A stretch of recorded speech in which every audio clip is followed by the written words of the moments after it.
Ladies and gentlemen, girls and boys, may I have your attention, please? Are you ready to engage in a mind-blowing experience and hear talks about life, technology, entertainment, and business? The next episode of HIPTHER Talks starts in 10, 9, 8, 7, 6, 5, 4, 3, 2, 1, go. Hi everyone, Zoltan here from HIPTHER Talks. We're back again this week. Today we are going to talk about blockchain again. That's been our favorite subject throughout the year. And today I have with me Dean Rakic, who is not the first time speaker in our podcast. So hi Dean, how are you? Hello Zoltan, nice to meet you again. Yes, nice to see you again. And could you fill us in about yourself again? For our new audience, possibly, and maybe say a few words about the company you are working with. I know that you switched companies in the meantime. Yes, just a little bit about me. I am already more than 27 years in IT overall, and last fully 10 years, I switched completely my position to be positioned in the blockchain, actually, not only from the perspective of the cryptocurrencies and the crypto world, but overall of technology and putting technology in the practice, not just to be in a theory, but having the real examples from in different kind of industries, and actually to put the benefits of distributed and decentralized world in whole mankind of having the benefits from decentralization and distributed technologies. Last few years, I'm mostly involved half of my duty on the academia. I'm already lecturing on 2 universities in Rome and in Munich, and partially remotely actually for Dublin University from Ireland. Lecturing data science, big data analytics, blockchain, and the cryptocurrency, and digital finance completely based on distributed ledger technology and new digitally transformed actually methodologies that trace all our daily duties nowadays. And another half, I'm spending mostly on intellectual property, dealing with the blockchain technologies, completely pushing some last year a few patents for new consensus protocols, for some real implementation in the IoT from blockchain in the smart cities, in the industries, and so on. And I was working for TAL for more than 2.5 years approximately. Also dealing as a chief scientist there, dealing with the intellectual property and blockchain patents from this world. Since approximately six months this year, I switched to a new field. Actually, I decided to establish a new entity as a company, and try to put a new blockchain consensus protocol to the market, and will be published in the next month approximately. Actually, it is about somehow about hybrid blockchain technologies, giving a bridge between centralized and decentralized world, not only just switching from fiat to crypto or vice versa, but also all industries that actually are still centralized. That's normal nowadays, not only from the fintech, but also from industries. The point is to have interoperable transactional processing between different worlds. It's not so easy, it's pretty complicated. Next week or next 2 weeks maximum, we'll publish the scientific paper about this new consensus protocol about interoperability, like a proof of interoperability, and based on that will be new blockchain next month. See the light of the day, I suppose. It's already planned. The platform technically is already built. We are at the moment testing the the operability of this platform. It's completely developed, and at the moment we have more than 50,000 transactions per second. Okay. It's pretty scalable. We solve so many problems based on this protocol that could be actually implemented in any kind of industry, no matter which industry. The core is always we are talking about data. Each transaction is actually containing data.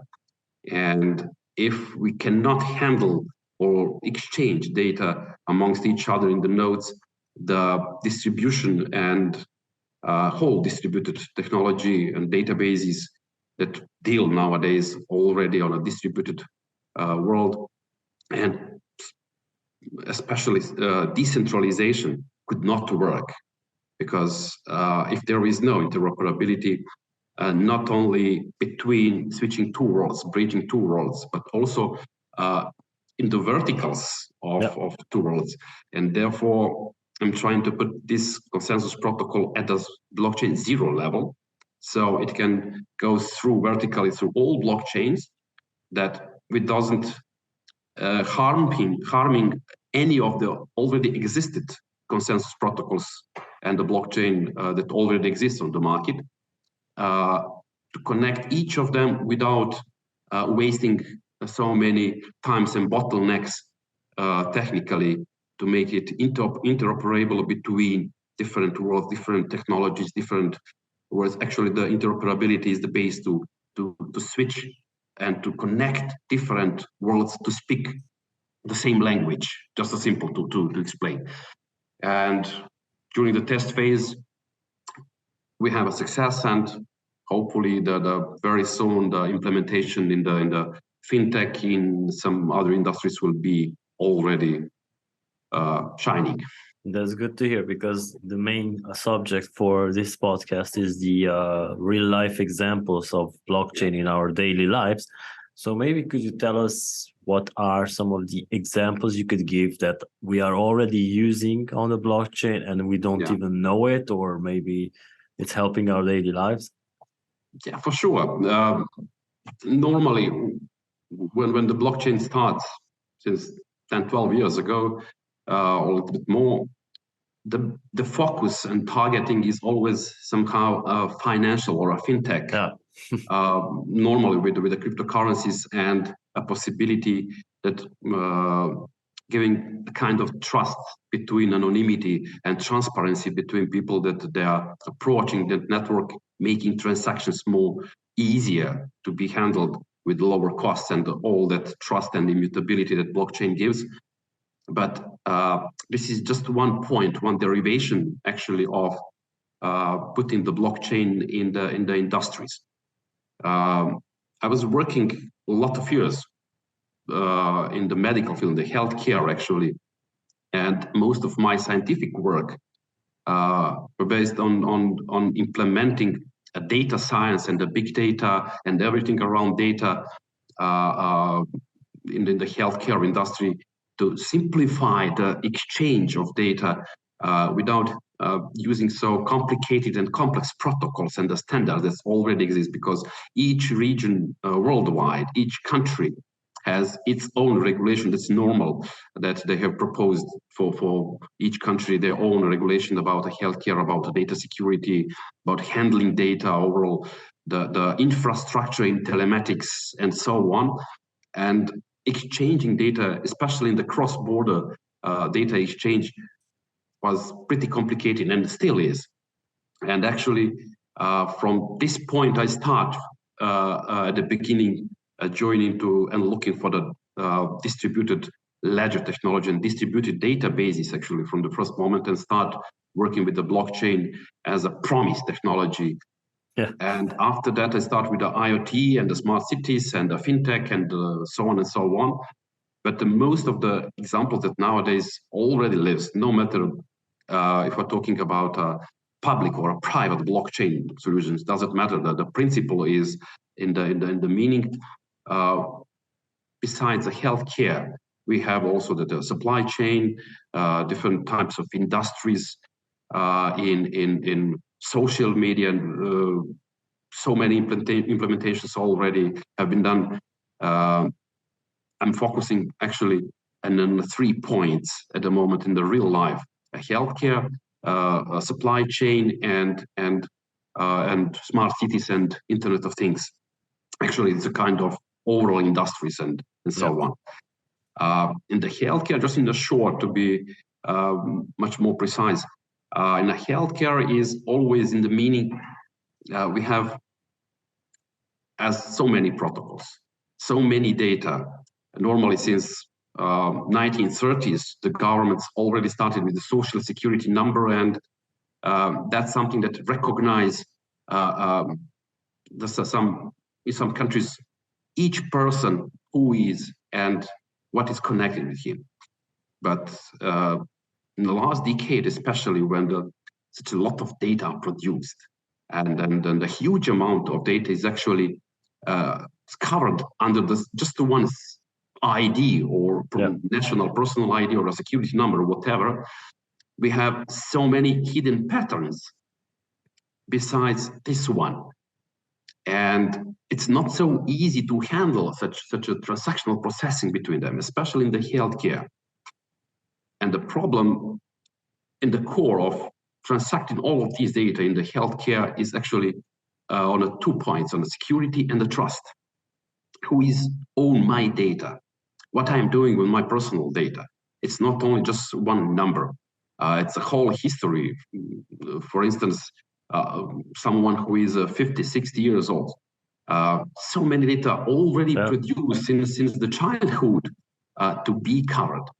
And what to do with this data? Where data are stored? Who is the owner of this data? And the focus in the healthcare was making this data owning by real owner, by the patient, by the person who produced the data at the moment of beginning of the ingesting actually data that comes up afterwards. All that afterwards that happens, like exchanges and transacting data between different entities, stakeholders, with the clinics, with the insurance companies, with all third parties, actually makes troubles and makes it pretty complex, because there is no unified system, so to say, or a protocol. We have already HL7 and so many different kinds of protocols, but it's still centralized and controlled by one entity on a national level or international level. The blockchain comes a little bit like a promising technology in this part, and solves tiny parts where the interoperability actually reach the light of the world, and helps to have all these entities to speak with the same language, with proving the complete interoperability, the trust, security, and all the things that normally the immutability. Once the problem, what happens? We have so many databases, warehouses worldwide, storing different kind of data of some patients, their patient history, about the clinical research that have to be merged somehow. By putting blockchain inside, we solve, at most of the cases, the interoperability problem. Not completely still, but it will, because it's still not a time to have all that in the public blockchain.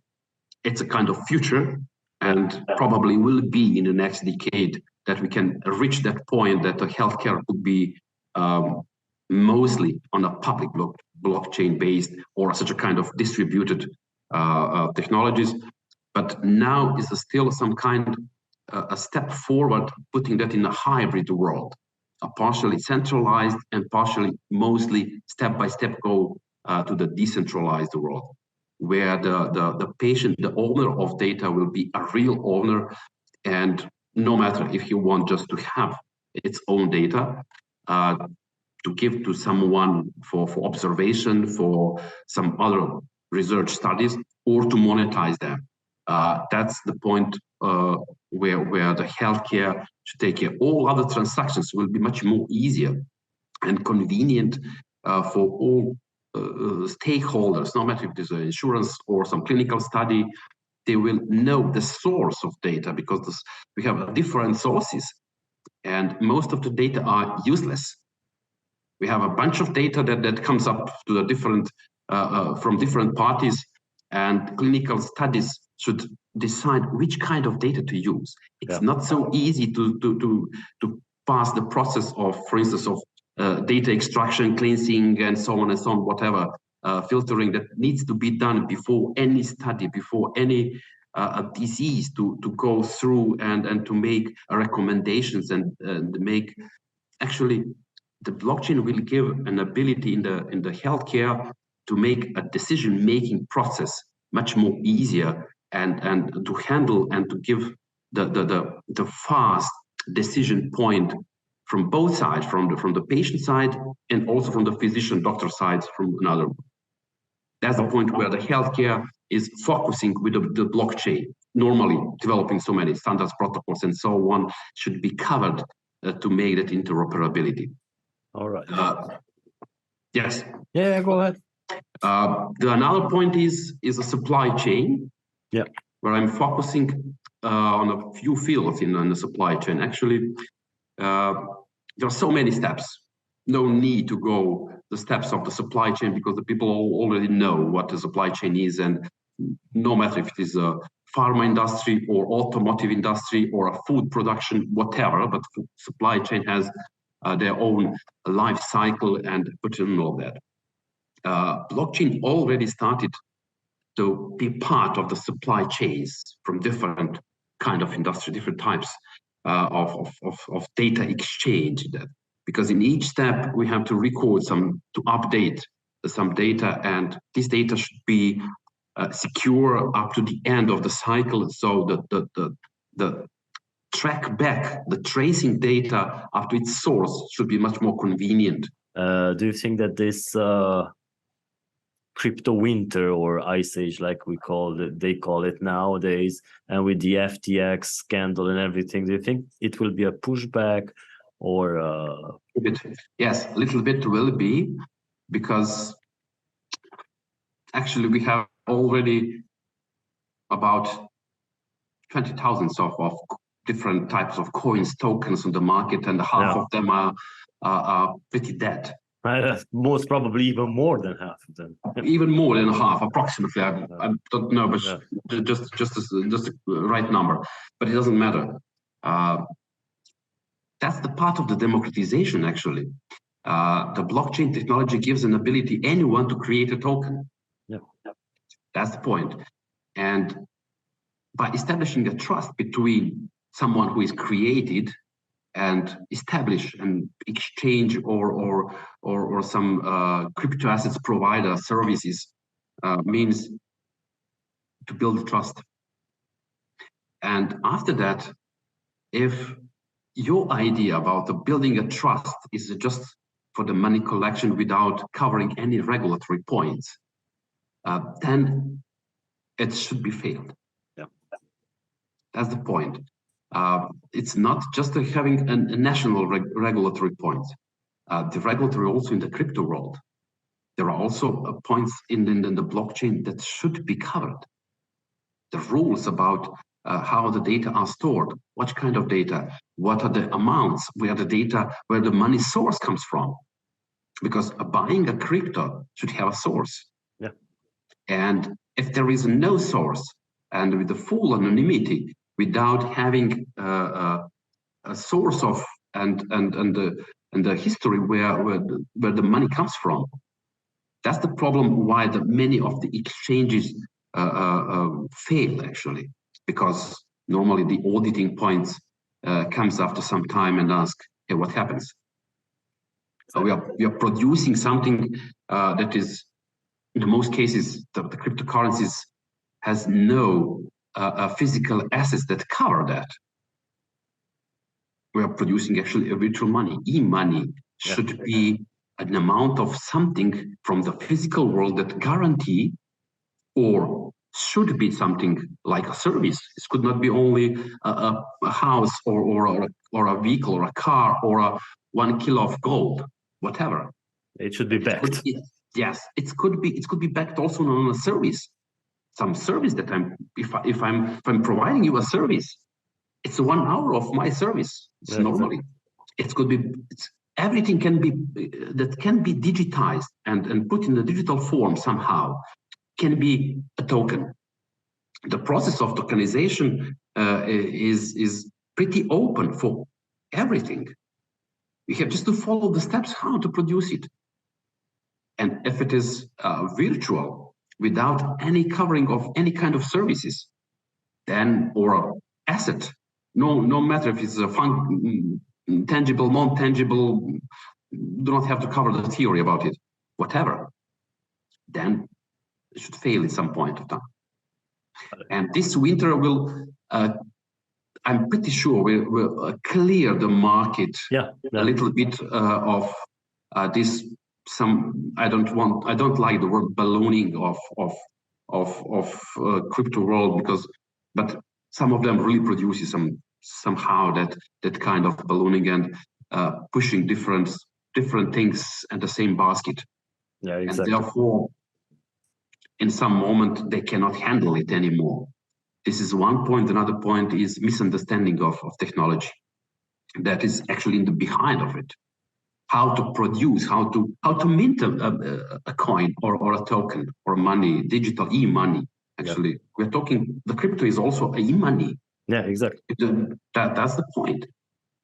It is not a point that we have to build something and to put 1,000 euro, dollars, whatever, in some crypto coin and to spend one night and tomorrow to be a billionaire. Exactly. It's not. The point is that the people should understand that one Bitcoin, for instance, one Ether, one Solana, whatever, Cardano, whatever what we have from the coins or the tokens, is one Bitcoin. Yeah, exactly.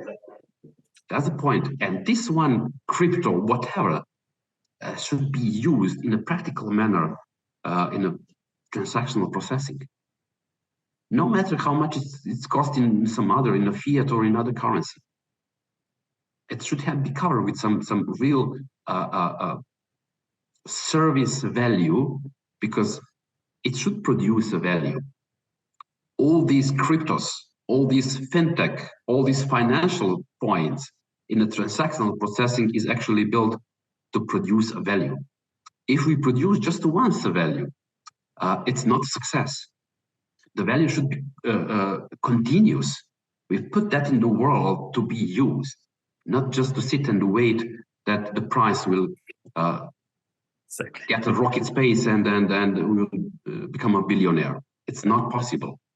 Yeah, I can tell you that it's being used, but now, at least in the past many of weeks, people will not support me on this, but it's a real world. That's something that it's also surviving the last 10 years. Yeah, exactly. And it's now in the past 2 or 3 weeks, we have seen a lot of use of it. So with this, Dean, thank you so much for your time. Hour of service. And I hope that our listeners will enjoy this session, which we are very thankful for Dean for taking time off his busy schedule and sharing the information with us. And with this, thank you, Dean. And Dean will most probably thank you for having me here, and next time also. Yeah, Dean most probably will be at our in-person conference next year as well, so you can meet him in person and talk to him. He's a great guy. So thank you everyone for tuning in. Thank you. Bye. Thank you for joining. Be sure to check back next week for the next HIPTHER Talks and subscribe on Amazon Music, Overcast, Spotify, Google Podcast, Apple Podcast, iHeartRadio, SoundCloud, Mixcloud, and Pandora.